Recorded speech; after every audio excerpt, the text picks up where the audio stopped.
Before I read tonight's story, I must first record the day's peculiar events. Well, it's one event in particular I wish to focus on. It began when Elizabeth and I were drinking coffee in the shared dining tent. The desert heat battered the fabric above us, and smoldering sunlight beamed through the entrance, the cloth of which constantly flapped in the wind. It was just us. Everyone else was either in the city or taking a break and sleeping off another hot day before we returned to our work. We talked about simple things this time. Not work, not history, not money. Just life. It was on the verge of therapeutic. We rarely have a chance to speak about the mundane parts of our lives, since every waking moment we have is spent immersed in our studies of the pyramids. But as we spoke, I started to feel distant, like I was listening to the conversation from far away, or hearing it muffled through a wall. I completely lost focus, zoning out as her voice slowly faded into pure silence. Everything became mute. Then, in the blink of an eye, she vanished. The tent was empty, except for me. The quiet made my heart race. I called out to her several times, searching in all directions, and when I didn't find her, I chose to leave the tent. And what did I find but a dark night waiting beyond the thin fabric walls? The air felt cool outside, and the stars were watching me. The moon rested just above the pyramids, turning them into haunting silhouettes on a horizon of shadows. I stood in awe, frozen by a mixture of fear and reverence.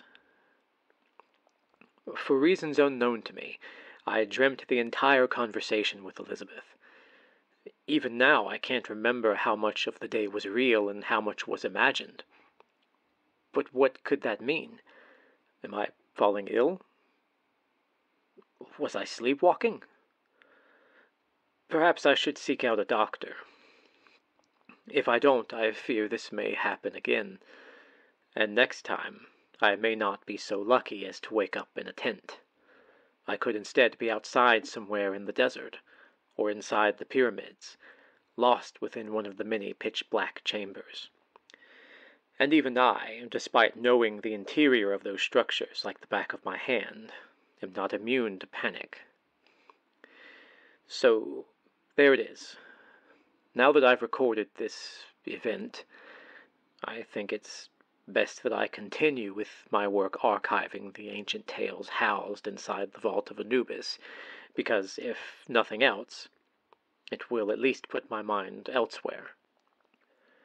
Therefore, let us begin. Prepare, dear listener, for a story that will leave you questioning what is real and what isn't, just as I did upon waking up alone in the dead of night.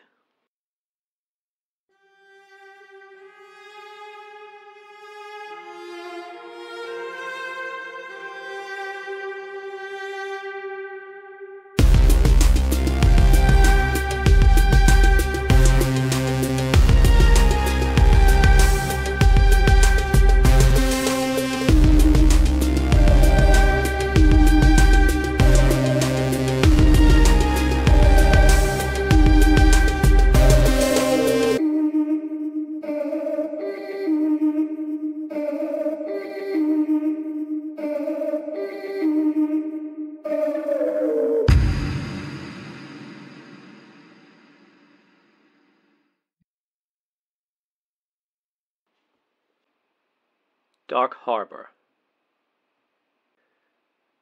Year 3010, the Third Era.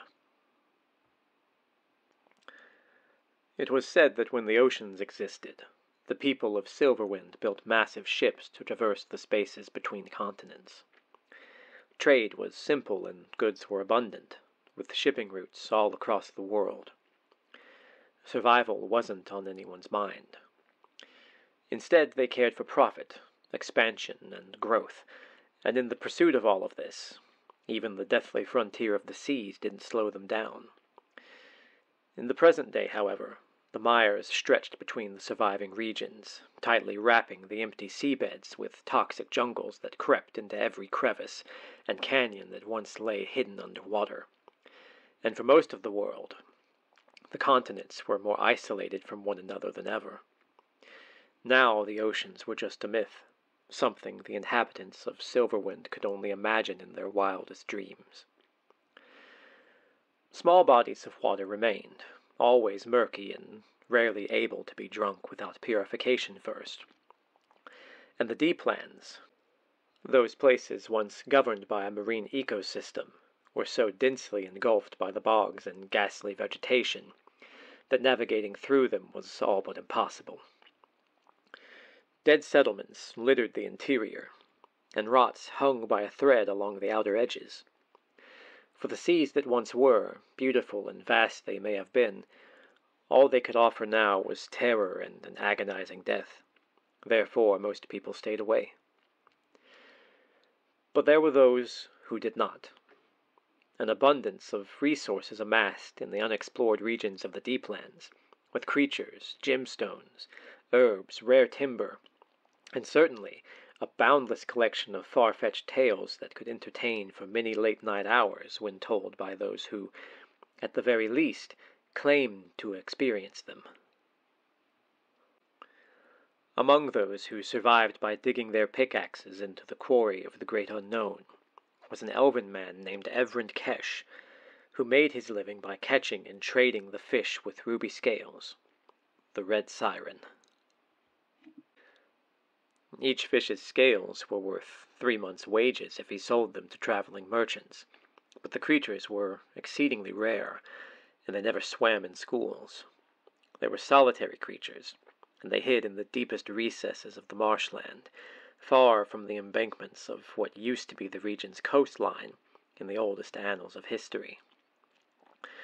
Evryn would row through the snaking streams of the bogs for days at a time, always refusing to return until a fish was caught, and until now, that tactic had kept food on the table.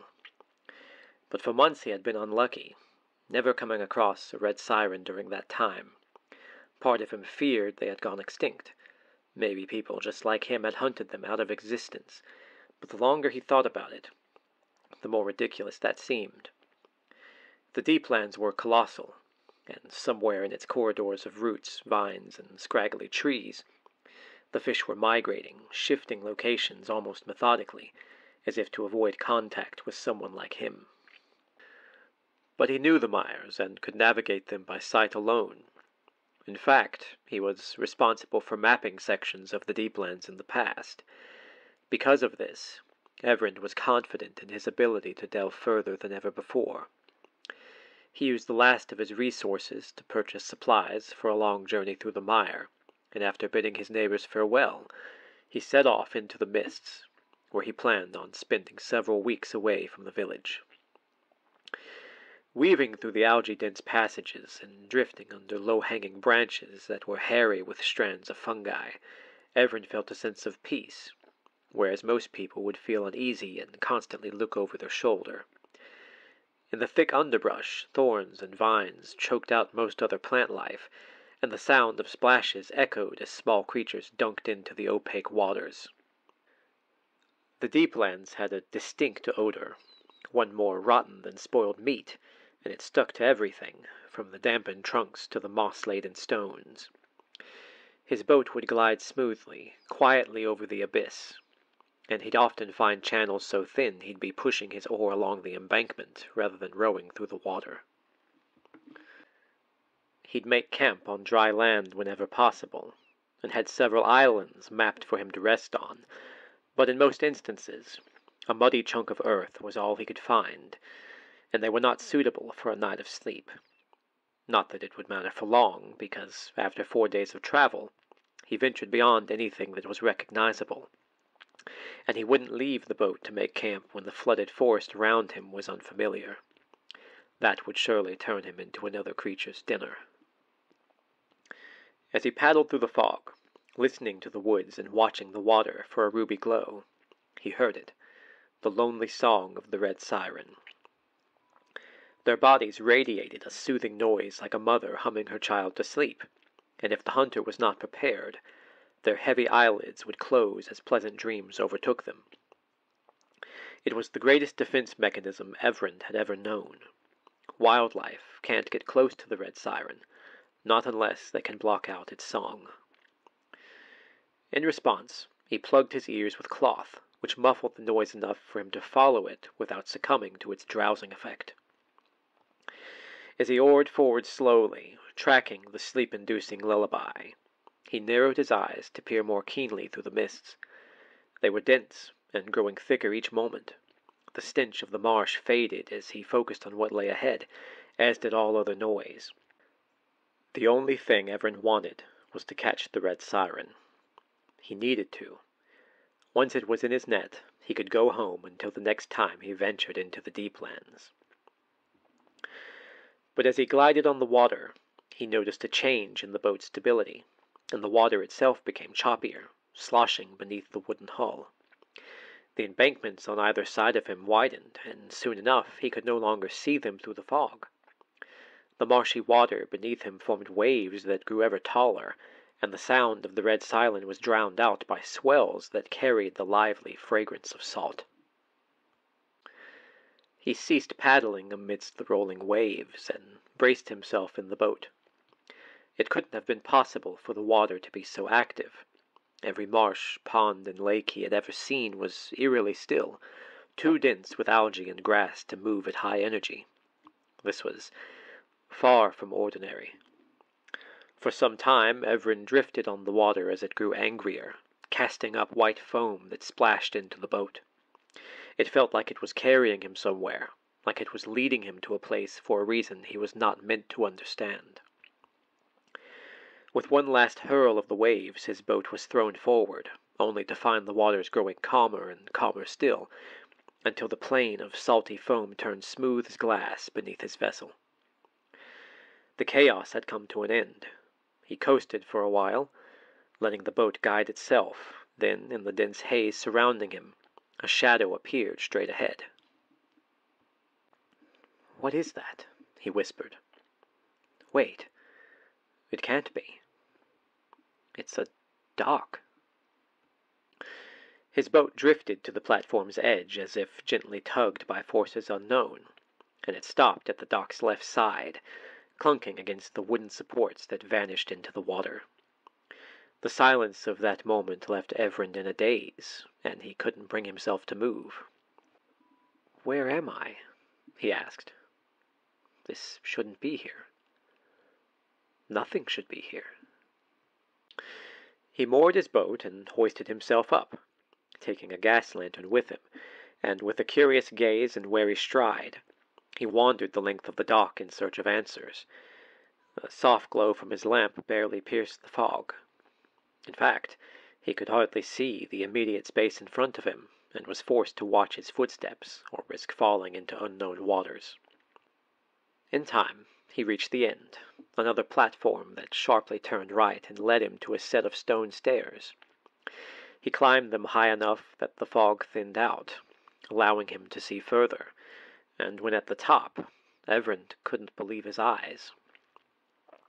Ships larger than any he'd ever seen were docked with their sails rolled up and their lines tied off, and for a moment he wondered if this were a phantasmal dream, a mysterious journey from which he'd soon awake.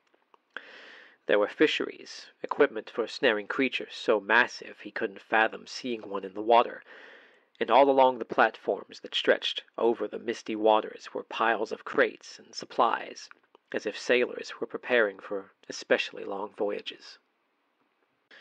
He kept walking and found himself in a vacant town that appeared to have thrived at one time, and around him were oil street lamps whose lights flickered and produced ghostly orbs of luminosity in an otherwise gray world.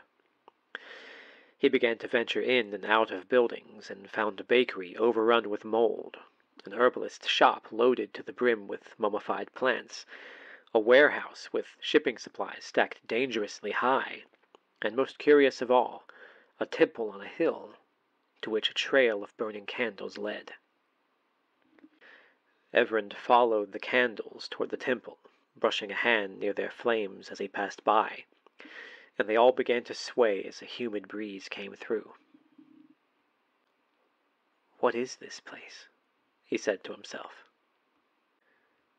His feet carried the rest of his body to the temple entrance, where he passed under a wooden gate, an action that didn't go unnoticed. Somewhere in the distance, a heavy gong rang out, followed by the blow of a horn. But of course, those sounds begged the question, where was everybody?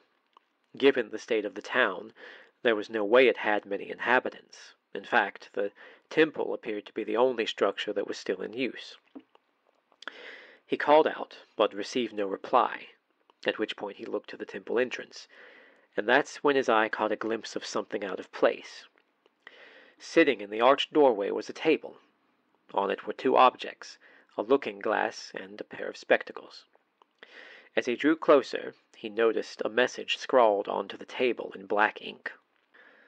It read, "Time does move, but we sat idle as it passed by. This does not have to be true." The phrase puzzled Everand, but as he stood over the table, he assumed it was metaphorical in a sense. Perhaps the inhabitants of the town regretted allowing their homes to fall apart and their culture to dwindle. Maybe they didn't have a choice. The synthesis claimed all, given enough time. He grabbed the looking-glass and opened it to its full length, marveling at its golden color. He placed it to his right eye and turned back to the marshes, and of course, the idea crossed his mind that he could sell it for a significant amount of money back at his village. However, that thought was erased the moment he peered through the lens. Through the looking-glass, everything turned bright. The fog vanished, the glumness of Silverwind was no more, and for the first time in his life, he felt and saw clear, glistening sunlight on a vast frontier of water. A sea lay beyond the shoreline, stretching to the corners of eternity and beyond, but despite this, it was only half of what filled him with awe. Ships were coming into port, a salty breeze nuzzled against his skin. The far-off jangling of a bell rang out, the bustle of a crowded street echoed from the town below, and upon facing the buildings and docks, he witnessed, for the very first time, a thriving and robust population. There were merchants selling innumerable goods, both foreign and native to the region, tradesmen pulling carts behind them with personal trinkets, fresh produce, and crafted materials. An alchemist's shop had customers going in and out, and in the distance a clock tower chimed in the hour of noon. How could this be?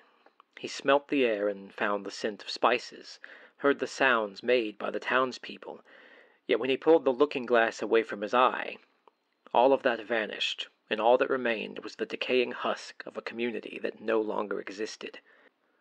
The mold, the rotted beams, the empty buildings, all was just as he discovered it when venturing off the docks. "But how?" he asked. "This can't be real." He held the looking-glass to his eye again, and the busy town returned, sights, sounds, and all. When the looking-glass was removed, reality came back. What kind of magic could do that? He knew of no such spell, nor did he fully believe it was possible. Was it even magic? It was then that he turned round and saw the spectacles at rest on the table. He gently took them, and while holding his breath, he hesitated and placed them over his eyes. This time, there was no change, at least not one that was instantly apparent. For as he winced his stare in confusion, Everand beheld the grungy town streets, the empty buildings, and all the same stacks of unshipped goods on the docks that he saw upon first mooring his boat. But then he saw a light. In the main cabin of one of the shipping vessels, the windows glowed warmly, like the captain was writing about the day's affairs during the late-night hours, but when the spectacles were removed, the light disappeared. Perhaps that was a good place to start. He could don the looking-glass and walk straight into town, of course, But the spectacles gave him direction. They gave him a goal to reach, and after securing them over his eyes, he made his way toward the ship with the looking-glass in his right hand.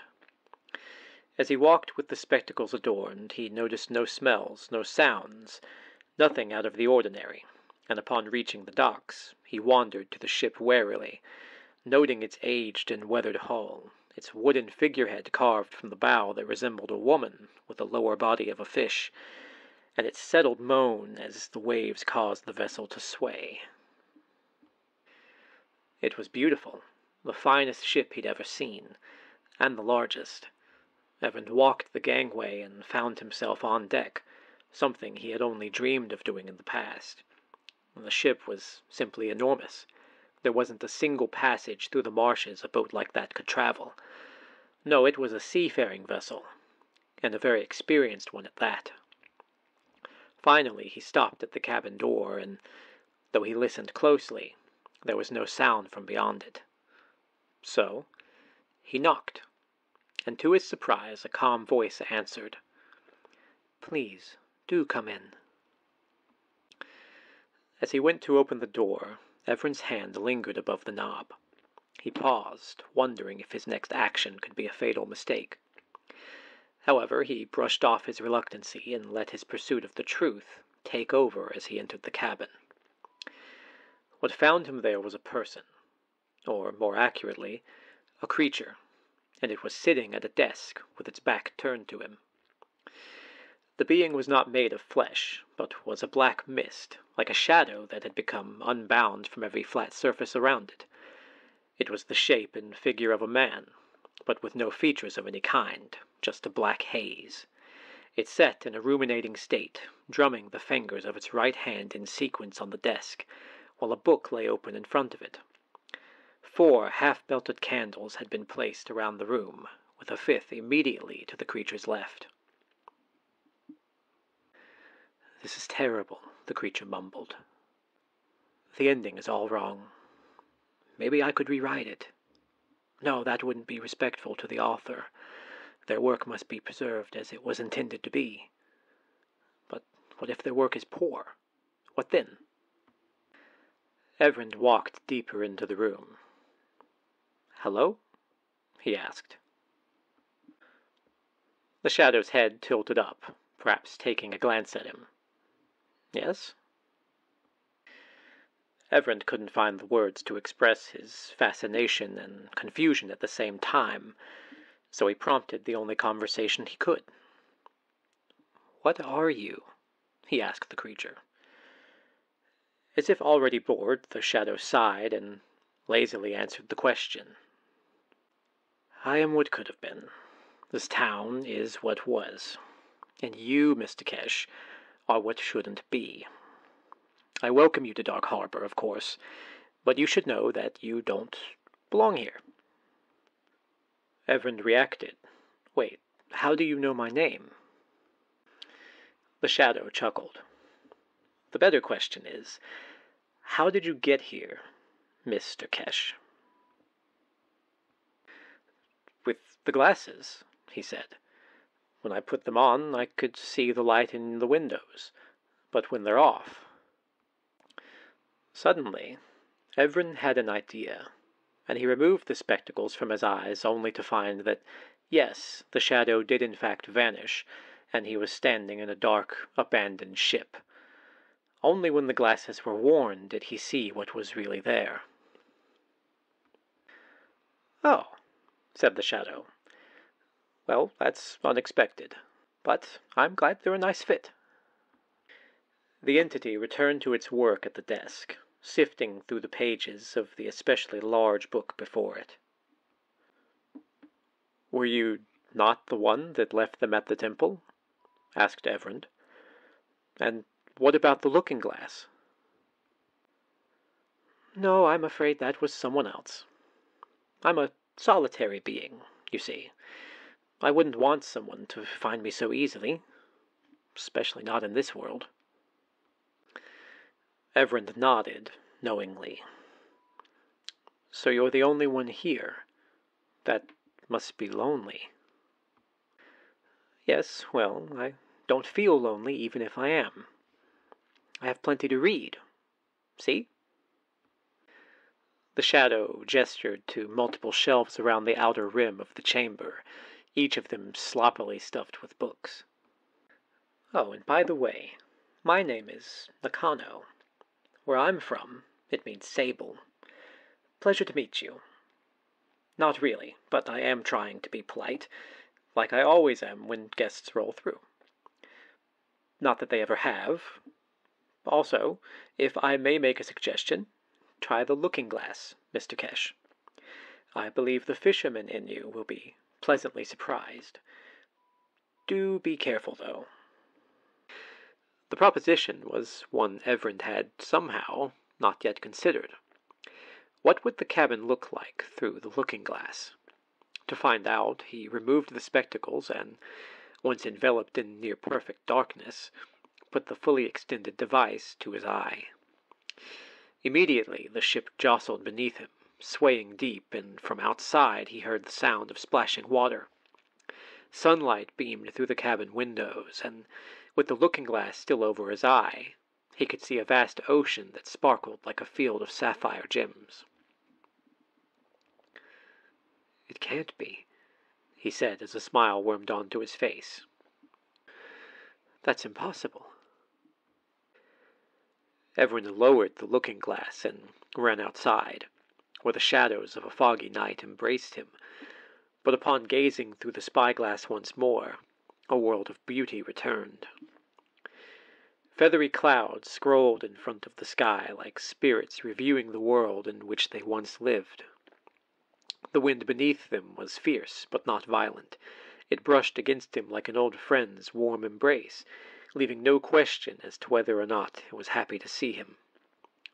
A crew of rushing sailors worked the deck, a perfect mixture of human and dark elf, and as they wrangled in a net on the port side, a massive fish of many colors came into view, sharp scales and all, as it tried and failed to escape capture. The ship poured over the waves, casting up sea spray as it went down. A briny smell put adventure in the air, and for the first time in his life, Everin saw the ocean while sailing upon it. No longer was it a myth from the ancient past. He heard shouts from the sailors as they hoisted the creature in and dropped it onto the deck, still flailing and unable to breathe. Its scales changed colors in the sunlight, and its only visible eye, so deep and intelligent when staring into it, found Everin and maintained focus on him, meeting his own gaze inside the looking-glass.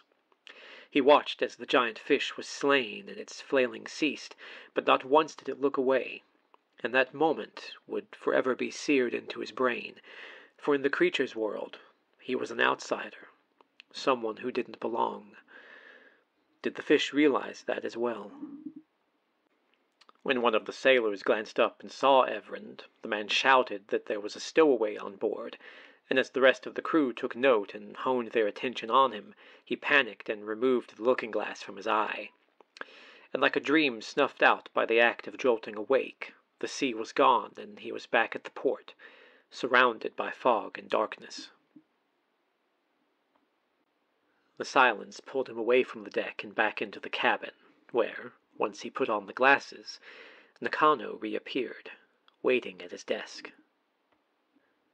"Fascinating, isn't it?" Nakano asked. "A portal through time at your fingertips. Tell me, what do you think?" Everin held the spyglass in his hand and marveled at its power. "I don't understand. Who made this? And why? An object this powerful could change the world." "Quite true," said Nakano. "It was a gift, I believe. A great many years was spent crafting it. For you, finding it came down to luck, but now that you have it, you have a choice." "And what choice would that be?" Nakano closed his book and leaned forward, placing both shadowy elbows on the desk while resting his chin on his hands. "Your world is crumbling, Mr. Kesh. The looking-glass takes you back to a time before the turmoil. Meanwhile, the glasses bring you to my world. Don't you think this presents an opportunity? Perhaps the past could use a warning, and fortunately, or unfortunately, you have found yourself in the position to give it one. What will you do?" The shadow made a point Evren could not deny. Whoever left the spyglass and the spectacles, they clearly wanted someone to use them, and were unable to do so themselves. If that were true, then was there not an obligation to at least attempt to use their abilities to help Silverwind? Wouldn't it be selfish not to try? "What do I do?" he asked. "How am I supposed to warn the people living in the past?" Nakano hummed a made-up tune. "It's simple. Well, in theory at least. Use the glasses to navigate Silverwind without impediment. Then look through the spyglass to find the rulers of the ancient world. Warn them of the synthesis. Tell them to prepare. Convince them. If you're lucky, then you might make a difference. Who knows?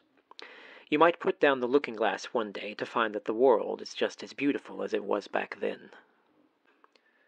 Evren couldn't deny that the opportunity was there. It seemed an insurmountable task, though, since he was just an ordinary man. Would anyone from the past listen to him?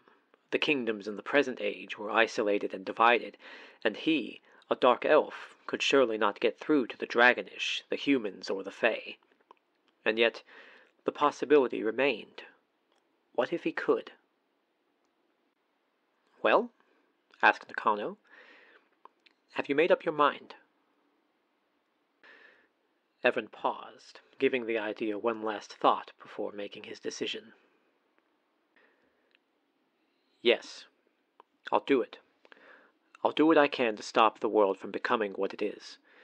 If there is a way to stop the synthesis, or avoid it entirely, I will find it. I suppose I have to." The shadow clapped its hands together once. "Excellent. I'm simply thrilled. In fact, I'm so thrilled that I'm going to remain here and continue reading.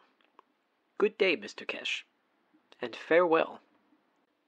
As the shadow set one book aside, it grabbed another and opened it to the first page, and without another word it began mumbling the pages line by line, fully engrossed in the unnamed work before it. "So that's it," Evren said. "I just leave? Where do I go?" "You might try stowing away on the ship. It's currently out at sea, correct? In the past, I mean. I believe it's heading for Port Salsimer. Once you're there, you can depart and begin your journey. I look forward to reading about it, Mr. Kesh, so do try to make it a good one. Oh, and be aware, when you leave the ship, you must have the looking glass pressed to your eye. Only then will you be transported to Port Salsimer's location in my world, and yours when wearing the spectacles." Evren wanted to question more, but if he was going to remain on the ship, he'd have plenty of time to do so. Therefore, he glanced at Nakano one last time, nodded, and exited the cabin, finding himself on deck where he began a search for the perfect place to visit the past again. Naturally, he wound up in the cargo hold, which was cluttered with crates, rotted barrels, and cobwebs that were centuries old, no doubt. He peered through the spyglass and witnessed the same part of the ship as it dunked and curled over the ocean waves outside. A lantern dangled from a nearby rafter, squeaking with each motion of the vessel. "Good," he said. "I'll come back here when the ship gets to port." For the next 2 days, Evren stayed on the ship, visiting the ancient world from time to time to keep track of their location. He was spotted on several occasions after peering through the looking glass on deck, and each time, rumors spread amongst the crew about a spirit on board. He would pilfer food from the ship's supplies, and found that he could use the looking glass when it wasn't fully extended as well, making it far less cumbersome to wield. Out of pure ingenuity, he fastened a set of leather straps to it that allowed the device to be worn without use of the hands, and when at last the ship moored at Port Salsimer, a place which he had never seen nor heard of, Everin did just that, lingering below deck with the spyglass, watching and listening to the sailors above, waiting for the right time to leave. He didn't bother visiting Nakano again. The strange creature would be too lost in its books to even acknowledge his presence. Leaving the ship racked his nerves, but he managed to sneak out of sight and across the gangway without being noticed. And once on the docks, he blended in with the crowds in the best way he could for a person with a spyglass strapped to their face. Never had he witnessed such throngs of people. The docks were laden with warehouse workers, sailors, fishermen, craftsmen, merchants, tax collectors, and many of them caught sight of his eyepiece and scrunched their faces in judgment. Yet he didn't care, for in the dance of sunlight, salt water, and the ocean breeze, he bore witness to Port Salsomer, and to him it was like a castle in the sky. Never would he have believed it, had he not seen it with his own eyes. For in the following hour he found himself wandering a place where nature and stone lived in harmony, as if the great gods of old built a city and let time reclaim it. There were floral gardens on the upper levels of homes, and trees with limbs that snaked up the sides of buildings like children reaching for the highest shelf in a pantry. Channels of water flowed in troughs to various pools around the city where the public could bathe, drink, or wash clothing. And in the background, behind an alluring mist, there were high bridges that connected two wooded mountains, between which a deep ravine smelled of untouched forest. He ducked into the shade of an alleyway between two shops, where he paused to soak in the shocking change of environment. After calming down, he removed the looking-glass for the first time since departing the ship.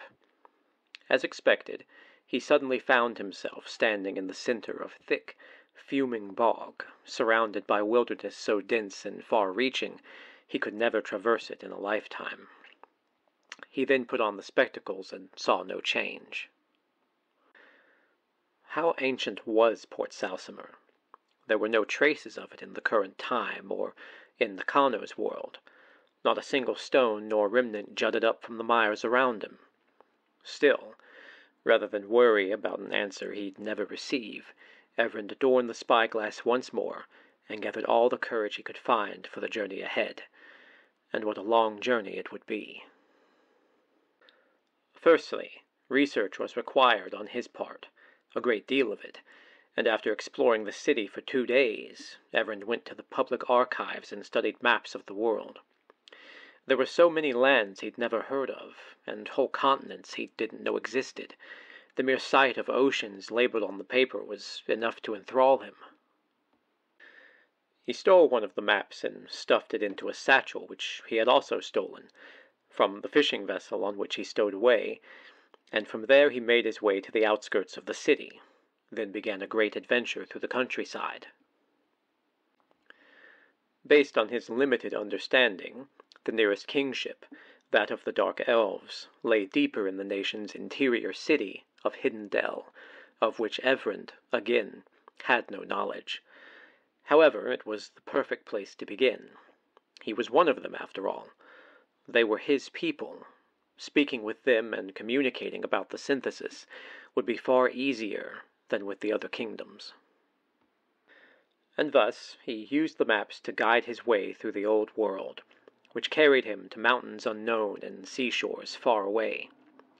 He visited the grandest cities, and at first he stole to survive, but understood the risks both physical and to his reputation, and given that he wore a spyglass strapped to his head, he would always be easy to identify. He changed his methods, and from then on began earning money through contracted labor, always garnering just enough to promote his travels. Upon visiting a new city, he would seek out the wealthy, the aristocrats, and the magically inclined. He would learn from them, and they from him, as he began to reveal the abilities provided to him by the looking-glass and spectacles.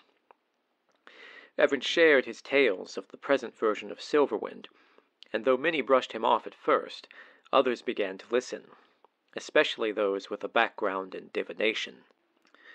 Over time, he learned to exercise his wit and charm, and his ability to mentally sway those around him brought the funds he needed to travel farther and become influential in his own right. Within a year, he was dining at the tables of councilmen, where he would once again share his story, hoping, praying that somebody powerful would listen. And then, one evening, while sitting at his campfire by the shore of a lake glimmering with the last drops of sun, he was greeted by a mysterious traveler that claimed to have been searching for him for a long time. The man was human, and had a spell engraved upon his right eye that turned it solid black. Across from Everand he sat, eyeing the spyglass curiously. Adwin was the man's name. He claimed to be a diviner from the mountains of Arbelile, the first time a recognizable place was mentioned to Everand.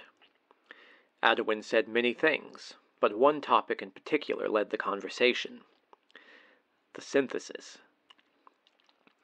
If his words were to be trusted, Adwin had entangled himself in a deep magic many years prior, and ever since he had waking visions of what he believed to be the future. After hearing about a mysterious nomad who claimed to be from that future, he couldn't resist seeking them out. And that brought him to Everand. He wanted to know what the visions meant, what the synthesis was, and why he kept seeing it, when it would arrive, and how to escape it. He wanted to know if the visions were real, or if they were nothing more than fanciful imaginations of his mind. Until the small hours of the morning they discussed the details, and of course both asked innumerable questions. This, in turn, led to Everand showing the effects of removing the looking-glass from his eye, proving that the rumors were true. For a moment, he vanished to his own time, then reappeared in the past when adorning the piece once more. And when morning came the following day, both were certain of one thing: working together could only be beneficial. From that night onward they traveled the world together and became the closest of friends.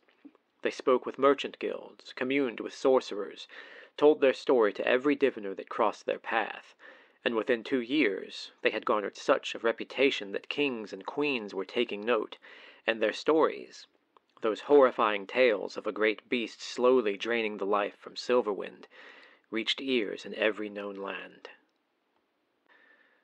They would speak publicly, receive countless donations, yet, because of their fame and lack of evidence, many believed them to be the leaders of a cult.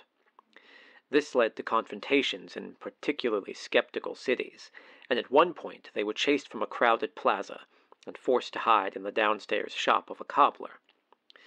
On another occasion, they accidentally started a riot as believers in their words and non-believers clashed, leading to a statement by the governor that they were no longer welcome in the city. Still, their message spread. It spread so far that one day Everand and Adwin departed from an inn only to receive the most important summons they'd ever had: an invitation to speak with the Earl King of Enequia, the mystical realm of the Fae. Like much of the Fae, the Earl King dwelled in a hive that no outsider could enter. Those places were dense with magic, spilling with secrets from every nook and cranny, and for a dark elf and a human to be invited there was unprecedented.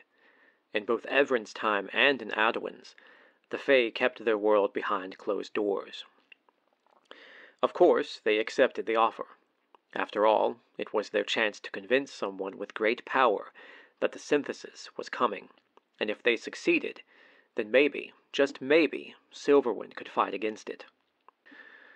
From the bowels of the dark elf kingdom of Hisluma, they agreed to travel to the Feylands far away, crossing mountains and rivers, boarding a ship to cross the Andean Sea, and then through forested highlands until finally they reached Enequia.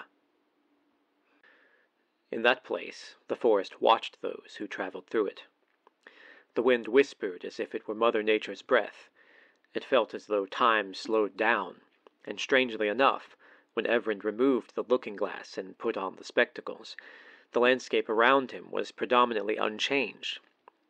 Even when he adorned neither, Enequia was colorful and radiant, with energy that fought hard to thrive against the synthesis. They reached the gates of Ismanora, the realm's largest and most influential hive where the Earl King himself resided. Entry was granted by the gate wardens.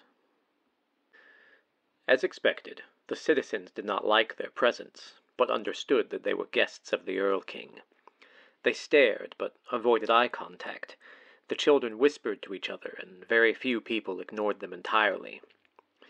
As for the hive, it did not have many structures and was comprised mostly of homes, apothecaries, shops, and all kinds of crafting halls that were cut out from the mountains, from the wide trees that covered everything in a canopy of vibrant green overhead. Yet when they reached the palace, a different kind of architecture revealed itself. Stone columns supported a building of glass, upon which a spectrum of colors gleamed beneath beams of sunlight. Gardens surrounded the base like armies in its defense, and through it a stream of crystal blue water flowed. Such a place beckoned one to stare in awe, and that's precisely what Evren did. However, if he knew the truth of what would happen that day, he wouldn't have looked for another second, and instead would have made his escape from the city. For it was there that his story would come to an end. He and Adwin were guided into the palace, where lines of soldiers stood on either side as they entered the main hall. The rainbow colors of light were like ghosts dressed in beautiful gowns, waltzing above them through the air, and the floor, made of marbled stone, produced an echo with each footstep taken.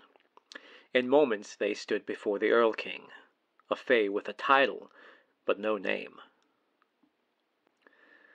As they had hoped, the Earl King had heard their stories of the synthesis and wanted to understand. He wanted to know the truth. They spoke with him for hours, pleading with him to listen, to prepare, and to be vigilant. And as the day waned and time approached the next sunset, it seemed that he would, in fact, heed their warnings. But that is when a tragedy befell the palace grounds. From a point unseen, perhaps a high window or behind a pane where glass was removed, a single arrow whistled through the chamber, striking its target with a sudden thud. It pierced the flesh straight through the right side of the neck, leading to a quick and certain death, and Everend, as he stood before the Earl King, found himself at the doorstep of life's end, one step away from walking over the threshold. He had been struck by the arrow. Immediately, the Earl King shouted to his guards, and they rushed to his defense, while the others pursued an assassin on the upstairs gallery. Nobody got a clear look at the culprit, and as they fled, their trail would surely be lost. Meanwhile, Everend had collapsed, bleeding profusely on the floor of the glass palace. He choked, clutched at his neck, gasped for air he couldn't find, and all the while, Adwin was trying his hardest to stop the bleeding. Everend heard the voice of his friend pleading for him to cling on and not drift away, but with every second that passed, energy drained from him like a vase full of water being poured out. He couldn't keep his eyes open, but still he knew this was the end.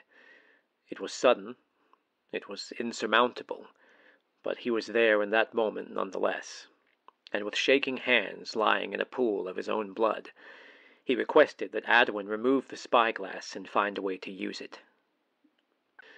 Maybe its enchantment could be reversed.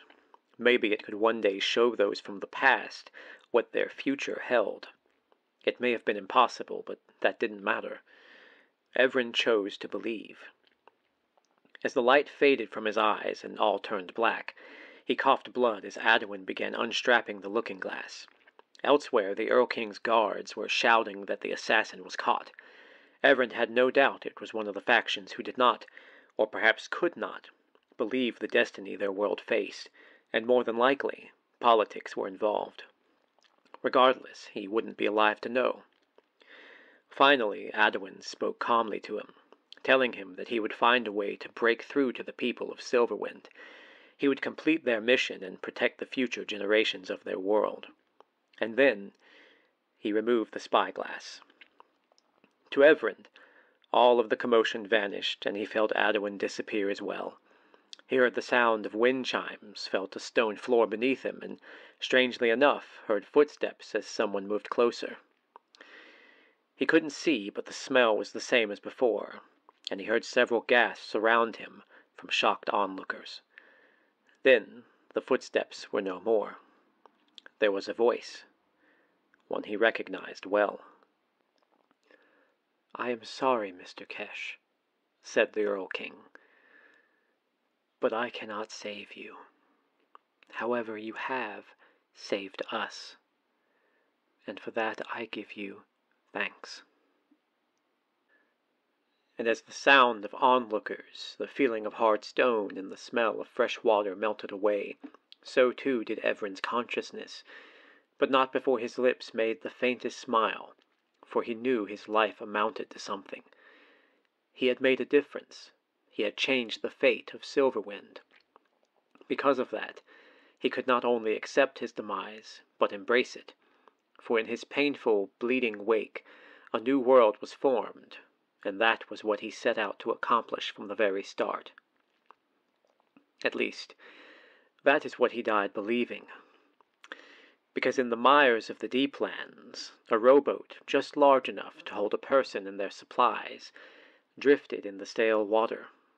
Beneath it, the glowing scales of a red siren warmed the base of the hull as it swam in lazy circles, and in that boat, slumped over the edge, lay the dehydrated and starved body of a dark elf that no one would find before the marshes consumed it. It would be another pile of disease and ilk, rotting until swallowed by nature, decay, and time. It would never be returned home. And in the fog, a second, grander ship loomed over the mire, creaking and swaying as the waters nudged against its partially grounded hull. In its cabin, the warming glow of candles pierced the night ever so weakly, barely breaking free of the windows. Inside, a lonely shadow sat at his desk, closing another finished book. "Fantastic!" Nakano exclaimed. "That was the best ending yet.